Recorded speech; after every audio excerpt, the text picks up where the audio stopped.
गुणस्थान शतक मंगलाचरण।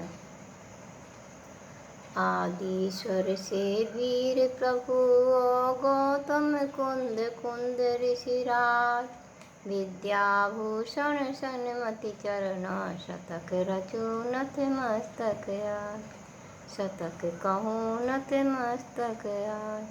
बोलिए पंच परमेष्ठी भगवान की जय, 24 तीर्थंकर भगवान की जय। परम पूज गुरुवर आचार्य श्री विद्याभूषण सन्मत सागर जी महाराज की जय। धर्म प्रिय बंधुओं, गुणस्थान शतक का स्वाध्याय अब अंतिम की ओर है, समापन की ओर है। मार्गणाओं में गुणस्थान का वर्णन चल रहा है। अभी तक हमने 14 में से 12 मार्गणाओं को समझ लिया है। अब सिर्फ 2 मार्गणाएं शेष हैं, संगी मार्गणा और आहारक मार्गणा। संगी मार्गणा, संगी किसे कहते हैं?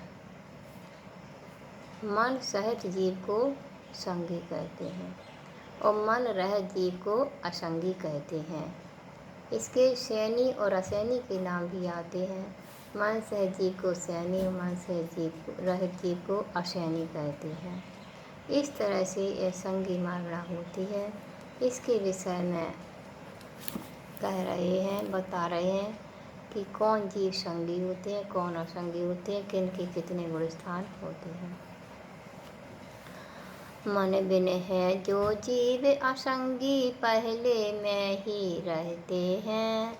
12 में तक मन की क्रिया, संगी मुक्ति लहते हैं। मन बिन है जो जीव असंगी, जो जीव मन रहित होते हैं, जिनके मन नहीं होता है, वो असंगी जीव कहलाते हैं, पहले में ही रहते हैं। इनका प्रथम गुणस्थान ही मिथ्यात्व गुणस्थान ही होता है। असंगी जीवों के सिर्फ एक गुणस्थान होता है, मिथ्यात्व गुणस्थान। मन सहित जीवों को संगी जीव कहते हैं और इनका 12 में तक मन की क्रिया 12 में गुणस्थान तक होती है।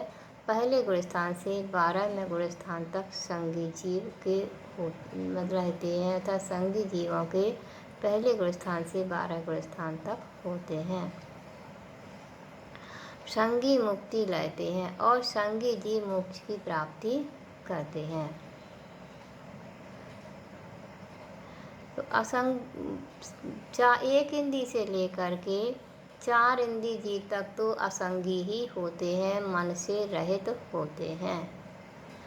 पंचेंद्रिय जीवों में दोनों प्रकार के होते हैं, संगी और असंगी, यानी मन सहित और मन रहित। अधिकांश जीव तो मन सहित ही होते हैं पंचेंद्रिय में, कुछ जीव होते हैं जो मन रहित भी होते हैं।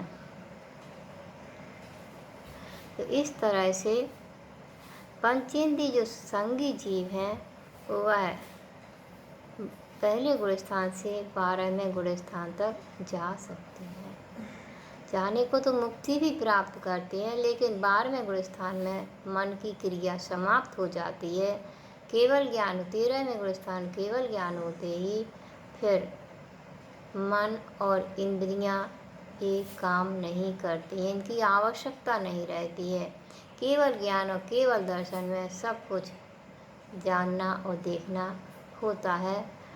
ज्ञान और दर्शन के माध्यम से वह जीव संपूर्ण लोक को, 3 लोक के पदार्थों को, सभी को युगपथ जानते और देखते हैं। वहाँ पे इंद्रियों की या मन की आवश्यकता नहीं रहती,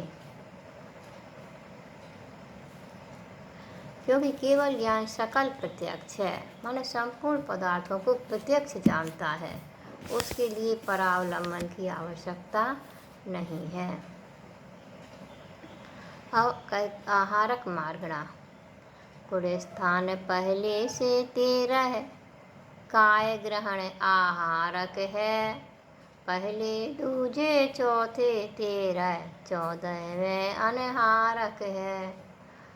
आहारक का मतलब आहार ग्रहण करना नहीं है, भोजन ग्रहण करना नहीं है।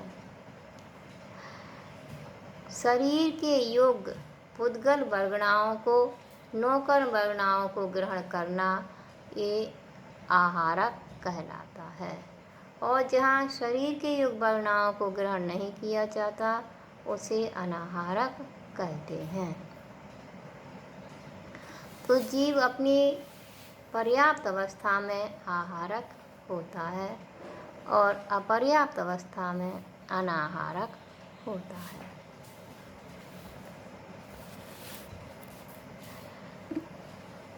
गुणस्थान पहले से 13 काय ग्रहण आहारक है।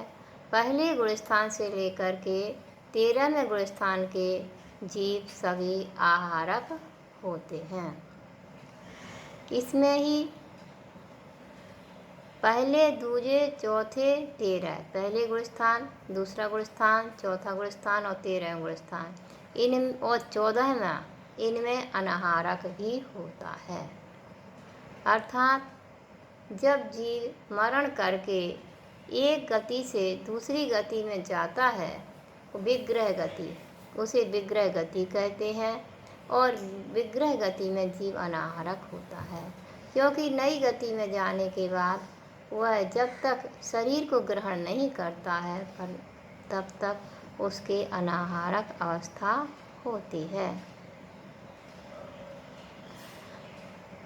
पहले गुणस्थान में मरण होता है, दूसरे गुणस्थान में मरण होता है और चौथे गुणस्थान में मरण होता है। तो विग्रह गति में ये गुणस्थान होते हैं, पहला, दूसरा और चौथा। इसलिए इन गुणस्थानों में अनाहारक अवस्था बनती है। और 13वां गुणस्थान समुद्घात की अपेक्षा से है। 14वें गुणस्थान में योग का अभाव होने से शरीर के योग नवीन पुद्गल परमाणुओं को ग्रहण नहीं किया जाता, इसलिए अनाहारक है। 14वें में योग नहीं है, योग के अभाव में शरीर के योग पुद्गल परमाणु ग्रहण नहीं किए जाते, इसलिए अनाहारक है। 13वें गुणस्थान में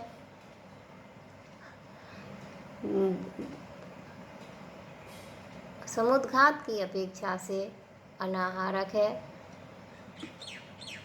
और पहला, दूसरा और चौथे में विग्रह गति मरण की अपेक्षा से अनाहारक है। और वैसे पर्याप्त अवस्था में जीव पूर्ण रूप से पहले गुणस्थान से 13वें गुणस्थान तक आहारक ही होता है। अब कहते हैं कि जीव सम्यक की प्राप्ति कैसे करता है। इसके लिए आगे कल बताएंगे कि यह जीव सम्यक मिथ्या दृष्टि जीव सम्यक दर्शन को कैसे प्राप्त करता है। आज इतना ही बस। ओम नमः।